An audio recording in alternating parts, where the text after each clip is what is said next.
لا إله إلا الله محمد رسول الله. Bismillah, alhamdulillah, As-Salam alaikum, which is a greeting of peace. Peace be unto you. Thank you for tuning into another episode of The Deen Show.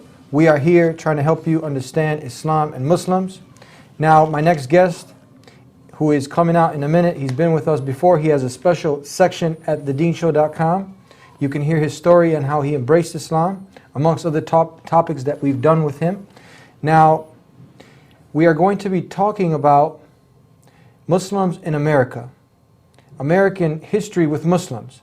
Now, just to note, we're going to be using the word Islam. By now, many viewers who've been with us, you know what this word means. Simply surrender, submission, obedience, doing all this sincerely to the one God who created the sun, the moon, and everything in this universe. And that's easily summed up with one word in Arabic, which is Islam. And a Muslim is one who does this action. The action of submitting and surrendering, sincerely being obedient to the one God who created everything in this universe. It's much easier summed up with one word, Muslim. How long have these Muslims who implement Islam been in America? And that's what our next guest, Dr. Gerald Turks, is going to help answer when we come back here on the Deen Show. You don't want to go nowhere. Allah, there's only one God and Muhammad is his messenger. Allah, la ilaha illallah. Allah, there's only one God and Jesus was his messenger. Allah, la ilaha illallah. I don't know why I did that. Maybe it's just to break the ice. As-Salamu alaikum. Peace and the mercy of God be upon you. And you too, my brother. How are you? Good, good. It's good to have you with us here on the Deen Thank Show. you. We've covered quite a few topics with you before. For those of our viewers who don't know who you are, just take a minute and tell us a little bit about yourself. Well, I converted to Islam in 1993, did the Hajj pilgrimage in 1999. Prior to that, I'd practiced for a number of years as a psychotherapist. I have a doctorate in clinical psychology. But before that, I was an ordained minister in the United Methodist Church, having received a Master of Divinity degree from Harvard Divinity School. Did Christopher Columbus discover America, or did Muslims discover America? Let's talk about this history with Muslims in America. Well, it's kind of ironic to say someone discovered America when American Indians were already here. But this issue of Muslims in American history is a very important issue. And why is this so important? Well, let me illustrate it with a story. It was a year before 9/11. Yes. And my wife and I were standing at our local Midwestern airport located right on the buckle of the Bible Belt, waiting for our luggage to come down the conveyor belt. And a gentleman across the way, maybe 20 feet, 30 feet away, happened to glance over, and he saw my long, unruly beard, and he saw my wife wearing her scarf and her long outer garment. And he did sort of a double take, I noticed out of the corner of my eye. And then over the course of the next 5 minutes, he sort of slowly meandered across the space until he was standing right next to me. And at that point, he turned to me and he said, "Where are you from?" And I said, "Well, I'm from 35 miles north of here." And he said, No. I mean, where are you from originally?" And I said, "Well, I was born 30 miles north of here." And at that, sort of a puzzled, confused look crossed his face, and he started to turn and walk away. And then you could just see the light bulb going on over his head. And he turned back to me with this look of triumph on his face, pointed to my wife and said, "Well, where's she from?" And I said, "Well, she was born 40 miles north of here." You see what he was trying to do, brother? He had correctly identified us as being Muslims. And because he had made that identification, he was going to rob us of our American identity and our American heritage. And in doing so, he was reflecting a myth that is very, very common amongst the American public. And that is, that Muslims came first to America in the latter half of the 20th century, that somehow Muslims are Johnny-come-latelys on the American scene. The truth of the matter, however, is far, far different than that. We Muslims have been here long before the latter half of the 20th century. We Muslims helped tame and settle the American Wild West in the latter half of the 19th century. We Muslims fought to preserve the Union in the American Civil War between 1861 and 1865. We Muslims stood armed and ready to defend the American coastline from British invasion in the War of 1812. We Muslims fought to secure American independence from Great Britain during the American Revolutionary War. We Muslims built the agricultural base of the American South long before there ever was a United States of America. We Muslims were here in the early part of the 17th century in the British colony at Jamestown. We Muslims were here in the latter part of the 16th century in the Spanish colonies. We Muslims were here with the Spanish conquistadors in the early part of the 1500s. We Muslims were here with Columbus in 1492. And yes, we Muslims, even though this is a little controversial, we Muslims were here long before Christopher Columbus ever thought of coming to America. Amazing. Tell us now, I want to just go backwards at the airport. You were doing nothing, minding your own business, but was it because now we see a lot of Muslims, and we addressed this in previous shows, the beard. So you had you said the ruly beard. The long, unruly beard. And now your wife. Wearing the scarf. Which if you look back, with the beard, in any picture that is portrayed of supposedly Jesus, he has a beard, doesn't he? Yeah, in most of them. Pictures of him as a youth obviously do not. Or most of, even if you look at the Ten Commandments with Moses, he had a beard, didn't he? Well, that's how artists they try to represent him. And if you look back to some of the modest women, if you look at who supposedly Jesus' mother, what they have portrayed of her in the picture, you will see her wearing the headscarf. Sure. And many of the righteous women, you'll see them preserving their modesty wearing this, and that's all. That's correct. You know, so this is just amazing. Now, tell us, continue on. How come most of us, we don't really get to know this? This is a shock to a lot of people that are listening. You know, why is this? Well, it's because knowledge is so compartmentalized. Unless you read Arabic or have access to someone who reads Arabic, and you go back to these very early Arabic books, you won't find this information. But if you do go back and you read Arabic or have access to someone who reads Arabic, you go back to these early books, you find that there were a number of voyages from the Muslim world to the Americas long before Columbus. In fact, the earliest of these was Kashkash ibn Said ibn Aswad, who sailed from Muslim Andalusia, what is now Spain, Portugal, in the year 889, 600 years before Columbus, sailing west across the Atlantic, discovering a new land, apparently islands in the Caribbean, and sailing back to Andalusia. About 100 years later, Ibn Farouk in the year 999 made a similar voyage from Muslim Andalusia to the New World. You said Ibn. What does that mean for? Son of Farouk. Son of Farouk. That would be his father. Okay. Yeah. And then Al-Idrisi, famous Muslim geographer and scientific advisor to the King of Sicily in the 12th century, wrote about a group of 8 Muslim sailors that sailed west across the Atlantic from Muslim Andalusia, or Spain, Portugal, arrived at 2 new islands, hitherto unknown to them, and there they were captured by American Indians and held captive for a few days. And after 2 or 3 days, another Indian came who served as translator between the Indians and these Muslims from Andalusia.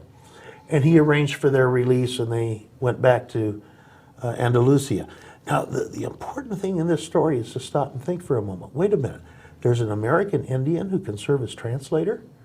There's an American Indian who has had enough contact with Muslims that he can speak Arabic? and serve as a translator. So we have these stories from written in very early Arabic books detailing these 3 voyages from Muslim Andalusia. But it's not just from Muslim Andalusia. It's also from what today we call Morocco. For example, Sheikh Zain ad-Din Ali ibn Fadl al-Mazarandi sailed west from Morocco across the Atlantic in the year 1291, reached the New World. And perhaps the most impressive of all is sailing from West Africa, the Mandinka Kingdom of Mali. Around the year 1310, the Sultan or king of that empire, named Abu Bakari, sent 2 expeditions west across the Atlantic. Now, Columbus sailed in 1492 with 3 ships, the Nina, the Pinta, and the Santa Maria. From what is documented in the ancient Arabic books, Abu Bakari sent 2 fleets, which together totaled 2,200 ships. So this was a huge amount of men moving west across the Atlantic.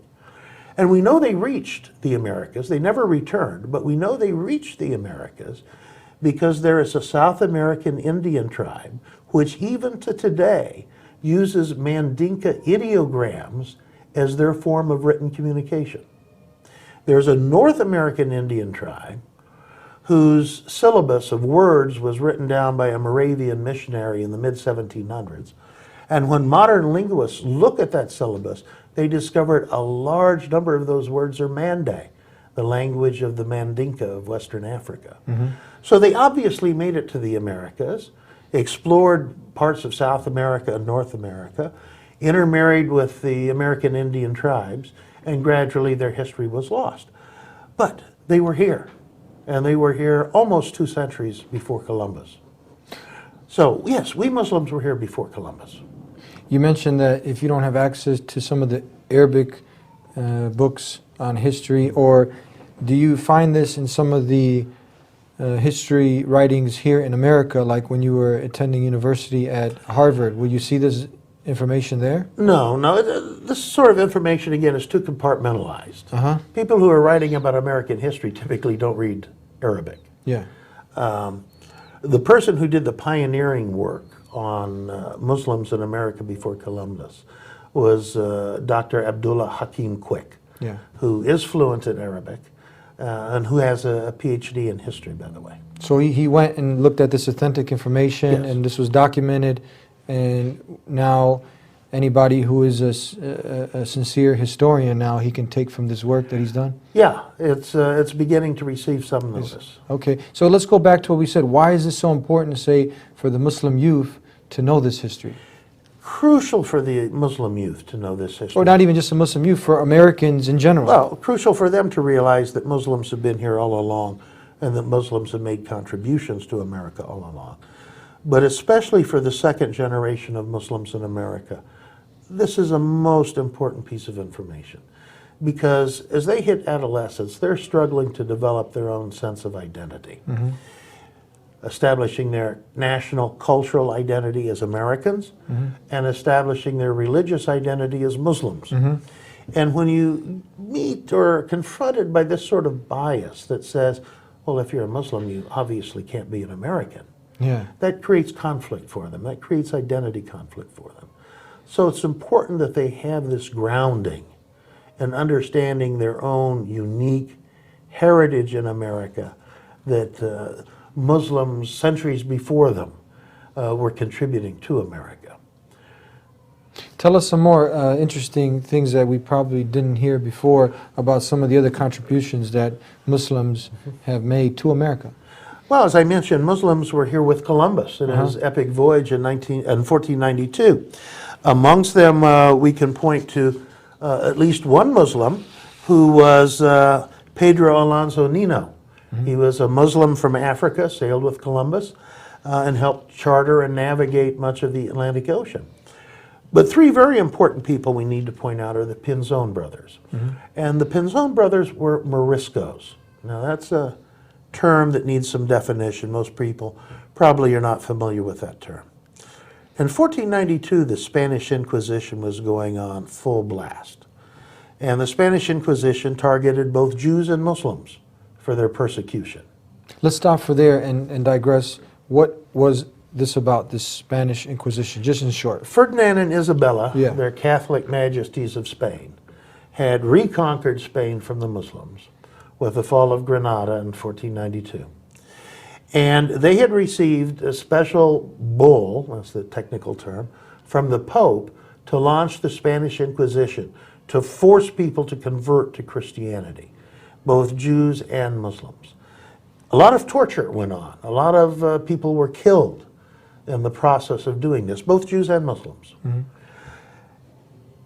At that time, the Muslims in Andalusia, or Spain, received a religious verdict from scholars in North Africa that said, look, if your life is threatened, go ahead and undergo a sham conversion to Christianity. And on the outward side, appear to be Christian, just continue to practice your Islam in private. This is if you're at the sword, Yeah, at your neck, and you're if your about life is threatened. So a number of Muslims did this. And these Muslims who did this and their descendants were known as Moriscos. So we had the three Pinzon brothers with Columbus. They're Moriscos. Now the three brothers had very important positions in Columbus's expedition. Martin Pinzon was the captain of the Pinta, one of the three ships. His brother Vicente was captain of the Nina, the second of the three ships. And Francisco was the pilot of the Pinta. So three key positions in Columbus's staff were held by Moriscos, people who had either undergone a sham conversion or were the descendants of people who had undergone the sham conversion to Christianity but continued to maintain their Islam in private. In addition, one sailor that sailed with Columbus in 1492, Rodrigo de Triana, who was a Christian when he made the voyage, as soon as he got back to Spain, he actually converted to Islam, which took a tremendous amount of courage because the Spanish Inquisition, like I say, was going full tilt in persecuting Muslims and Jews. So these are the people we know of that sailed with Columbus and helped Columbus, quote unquote, discover America. Please keep going. We're really intrigued by this information. Well, and after Columbus, we had Muslims coming with the Spanish conquistadors, because again, that Spanish Inquisition was still going on. And many, many Muslims volunteered to go to the New World as a way of escaping the Spanish Inquisition. So, for example, we have Muslims in almost every one of the Spanish expeditions to the New World by the conquistadors. Nuflo de Olano was a Muslim who accompanied Balboa in his expedition of the Americas. But probably the most famous of these Muslims with the Spanish conquistadors was Estevanica of Azamor. That's how you'll find his name written in the history books. And he is famous. Spanish language films have been made about Estevanico of Azamor. He was a Muslim. He was a Muslim. His real name was Mustafa Zamori. Estevanico of Azamor was his slave name. He had been captured in Morocco and enslaved. And in the year 1527, he sailed with his owner from Spain to the Caribbean and landed in Hispaniola. And there he and his owner joined the de Narvaez expedition that sailed from Hispaniola in the Caribbean to Florida. And this expedition consisted of 5 ships and about 500 to 600 men. Well, along route, they were hit by a hurricane. Some of the ships sank. The survivors, when they made it to Florida, were immediately attacked by Indians, many of them perishing. Those survivors, including Mustafa, began a 5,000-mile westward and then southern trek on foot from Florida to Mexico City. And they were the first people from the old world to go through, you know, Georgia and Alabama and Mississippi and Louisiana and then down into Texas and finally down into Mexico and to Mexico City. And when they finally arrived there, there was only Mustafa and 3 others still left alive. out of those 500 to 600 who had begun that expedition. History books talk about him, but they'll talk about him as Estevanico of Azamor. They won't mention that his real name was Mustafa Zamori, and they won't mention the fact that he was a Muslim. Yeah. What about Kunta Kinte? Well, this is later. Yeah. He obviously wasn't there with the conquistadors. But before we get to the conquistadors, or get to Kunta Kinte, Muslims were here with the early colonies. The Spanish established a colony early on at Santa Elena back in the year 1566. And many of the colonists that they took were from the Galician mountain areas of Spain and Portugal, which was an area that was very, very densely populated by Muslims. So it's a very safe assumption. We had a number of Muslims in the Santa Elena colony, which was located in the southeastern, what is now the United States. We also know that Spain settled Turkish Muslims, both in Cuba and Mexico and in the southwestern United States. These were primarily Turkish Muslims who were silk and textile workers. And in Jamestown Colony that the British established, again we had Turkish Muslims who were brought into the colony, again primarily silk and textile workers. And in fact they became so numerous in Jamestown Colony that Virginia actually passed a law prohibiting any more Turks and Muslims from entering the Jamestown Colony. And the first written record we have of those Muslims being there is from the year 1631. So again, very substantial contributions. You mentioned Kunta Kinte. Yes. Very famous in Alex Haley's book, Roots. Yeah, they actually have a new revised DVD or movie that one can see, and I watched it. It was really good. And the miniseries that was miniseries, broadcast years ago really doesn't mention the fact that he was a Muslim. If you are a Muslim and you know what to look for, you can deduce it. But the book makes very, very clear that Kunta Kinte was a Muslim.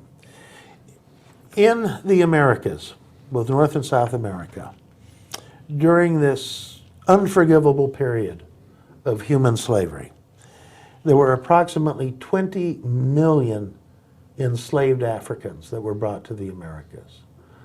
Of these, current historians are now estimating between 20 and 30% were Muslims. So between 4 and 6 million enslaved African Muslims were brought to the Americas.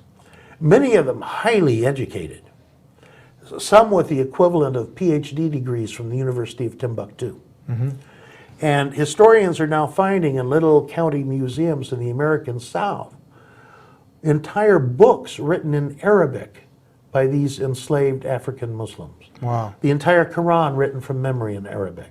Entire books of Islamic jurisprudence written from memory in Arabic. So a very educated group of people, and some modern historians are now positing that the percentage of literacy among the enslaved Africans in the American South was actually higher than the percentage of literacy among the slave owners. It's just that the slaves' literacy was in Arabic, not in English. Yeah. So who were some of these Muslim slaves? One was Kunta Kinte. Yes. And Kunta Kinte grew up in, he was born around 1750 in Darfur in West Africa in what is now Gambia. When he was a teenager, he went out into the jungle to get some wood to make a drum. And at that point he was captured and enslaved, taken to the coast and put on board a ship, the Lord Ligonier, and transported to the Americas. And how horrible these conditions were on the ship. These people were chained in a reclining position where they were lying down, body next to body, and kept in this position throughout almost the entire voyage. How long would a voyage take? Oh, it could take a couple of months. Wow. And they were given, a bare minimum of food and water. The conditions, sanitary conditions, as you can imagine, were horrible. There were no bathroom breaks. You just stayed in that position. How bad was it? Well, on the ship that Kunta Kinte came over on, we're told that approximately 30% of those enslaved Africans died during the voyage to the Americas. Well, Kunta Kinte reached the Americas and was sold at auction to John Waller of Spotsylvania County. And Kunta Kinte could not adjust to being a slave. And so he repeatedly tried to escape. And finally, to prevent him from escaping anymore, Waller had one of his feet amputated. And at that point, then he was sold to Waller's brother, who was a somewhat more compassionate slave owner. He later married, fathered a daughter named Kizzy, who was sold away from the family to another owner. That owner raped Kizzy, producing a son called Chicken George. And there's a photograph of Chicken George taken late in his life as an old man that shows him sitting down, and he's wearing the kufi, the skull cap associated with the Muslim, and the thobe, or long gown associated with Muslim men. So we know Kunta Kinte was able to pass along at least some of his Islam to his daughter, and she in turn some of it to her son. So Kunta Kinte, probably the most famous of the enslaved African Muslims in America. Though in my book, Muslims in American History, I give the biographies, I think of about 30 of these enslaved African Muslims that made it to the United States. So which one of your books, is this the one that people now who really want to know more about Muslims in America, they can find that history here in your book, Muslims in American History, A Forgotten Legacy? Yes. Okay, yeah, so, and they can see this book at Turks Online Books? TurksOnlineBooks.com, yes. Okay, and amongst other books, you have written how many books total? 6, and then I wrote 5 chapters in a 7th book. Yeah, if you can give some, the audience some closing remarks regarding the conclusion of this topic and some advices, and they can also learn more. Yeah, there's a lot more to be said about Muslims and American history. We've only just started scratching the history of the earliest part of that history. Yet to be said is the Muslims who fought in the American Revolutionary War, the War of 1812, the American Civil War, and those who helped tame and settle the American Wild West. So there's a very rich history here of Muslims in America contributing to America, and that goes back centuries. So there is a long-standing Muslim American heritage that people do need to be aware of. We didn't just arrive yesterday. We didn't. We've been here all along. And I'm sure there's many others who maybe had interaction with Muslims who, because like we said, a Muslim is one who makes a conscious decision to surrender and submit to the one God and agree that Muhammad was the last and final messenger sent to mankind. That's correct. Then confirming Jesus is a messenger, Abraham, Moses, and all the other messengers. That's right. It's something very simple. Thank you for being My with us. pleasure. I'd like to thank you for tuning in to another episode of The Dean Show. You can learn more. Muslims in America, The History of Forgotten Legacy, and you can go to our brother's website. That's Turks Online Books to read more on this topic. I hope that you got to benefit and learn something new. And we will hopefully see you again next week here on The Dean Show. Until then, As-Salam alaikum, peace be unto you. The DVDs for dawah, as Allah has said in the Quran in Surah Nahl 16:125, Udu ila sabili rabbika bil hikmati, invite all to the way of your Lord with wisdom, beautiful preaching, and reason with them in ways that are best. And this is a great opportunity for you to take up the obligation, take up the call as Allah has told you to do, and share this beautiful message with the world. Islam, submission to the one God.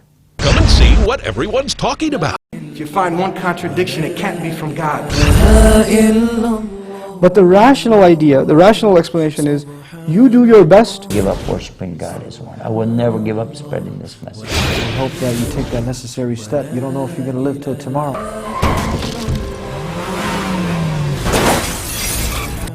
So you got to find that urgency to do the right thing right now.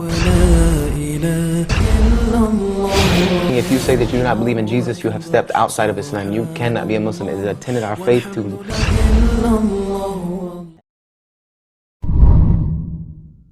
It's cold, it's late, everybody's sleeping. I arise and ask Allah to forgive me. Oh Allah, you see Oh Allah, you know all the sins I do. I turn to you to forgive my sins and my heart. I'm your sinful slave, you're my loving Lord. I'm the one who runs away, oh Allah, guide me.